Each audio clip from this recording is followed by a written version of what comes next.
Squad. Actually இன்னைக்கு பார்க்க போற ட்ரெண்டிங்கான டாபிக் என்ன அப்படின்னு பார்த்தா, ரீசென்ட்டா விஜய் அவர்கள் வந்து அதாவது டிவிகே தலைவர் விஜய் அவர்கள் வந்து ரோட் ஷோ நடத்துறேன்னு பெரிய மாநாடே நடத்திட்டாரு அப்படின்னு சொல்லி பெரிய ட்ரெண்டிங்கான டாபிக்கா பேசப்பட்டு வருது தமிழ்நாட்ல. அண்ட் இது எந்த அளவுக்கு அப்படின்னா, பெருசாவே பேசப்படுது. பட் ஆனா இது வந்து ஆப்போசிட் கட்சியில உள்ள எல்லாரையும் எந்த அளவுக்கு கவர்ந்திருக்கு அப்படின்னு பார்த்தீங்கன்னா, அதாவது பொறாமைக்கு உள்ளாக்கியிருக்கு அப்படின்னு பார்த்தீங்கன்னா, அ ரீசென்ட்டா அதாவது ரீசென்ட்டா காங்கிரஸோட பிக் ஷாட் செல்வ பெருமனங்கள் அப்படின்ற தலைவர் வந்து என்ன சொல்லியிருக்காருன்னா, அஜித் நடந்து வந்தா கூட அதாவது அஜித் நடந்து வந்தா கூட தமிழ்நாட்ல உள்ள எல்லா மக்களும் அவர் பின்னாடியே வருவாங்க அப்படின்னு சொல்லியிருக்காரு. பெரிய கூட்டத்த அவர் இம்பாக்ட் பண்ணுவாரு அப்படின்னு சொல்லியிருக்காரு. அண்ட் இது இது வந்து எடுத்துக்க வேண்டிய பாயிண்ட் என்ன அப்படின்னு பார்த்தீங்கன்னா, அவர் ஆக்சுவலா சொல்ல வந்தது என்னன்னா, இது வந்து கூட்டம் வரலாம். ஆக்டர பார்த்து கூட்டம் வரலாம். பட் ஆனா இது ஓட்டா கன்வெர்ட் ஆகுமா அப்படின்றது தான் அவரோட கொஸ்டினா சொல்லியிருக்காரு.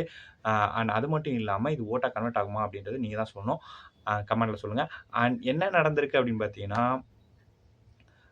அஜித் வந்தாலும் கூட்டம் வரும். ஆனா, இது வந்து அஜித் ரசிகர்கள வந்து தூண்டி விட்டு பார்க்குறாங்களா? இல்ல அது வந்து ஜஸ்ட்டு அரசியல் ஸ்டண்டா அப்படின்றது தெரியல. அண்ட் உங்களோட கருத்து என்ன அப்படின்றத மறக்காம கமெண்ட்ல லீவ் பண்ணுங்க.